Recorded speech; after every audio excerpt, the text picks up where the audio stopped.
সান্ডা, সৌদি আরব দা সান্ডা। রিসেন্টলি আমরা দেখতে পাচ্ছি সোশ্যাল মিডিয়াতে সান্ডা নামক প্রাণীটি খুব ভাইরাল হয়েছে। তো চলুন জেনে নেই সান্ডা সম্পর্কে।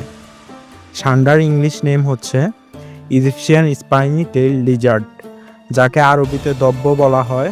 অনেকে এটাকে আবার সান্ডাও বলে থাকে।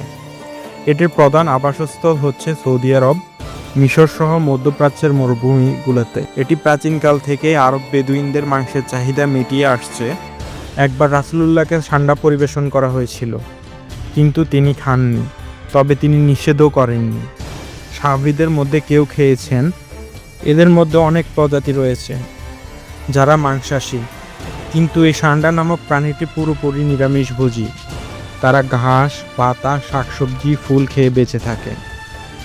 বন্দি পরিবেশে অর্থাৎ পোষা পরিবেশে আপনি যদি প্রাণীটিকে পোষেন, তাহলে সেটি আপনার পোষা জায়গায় প্রায় 15 থেকে 20 বছর পর্যন্ত বাঁচতে পারবে।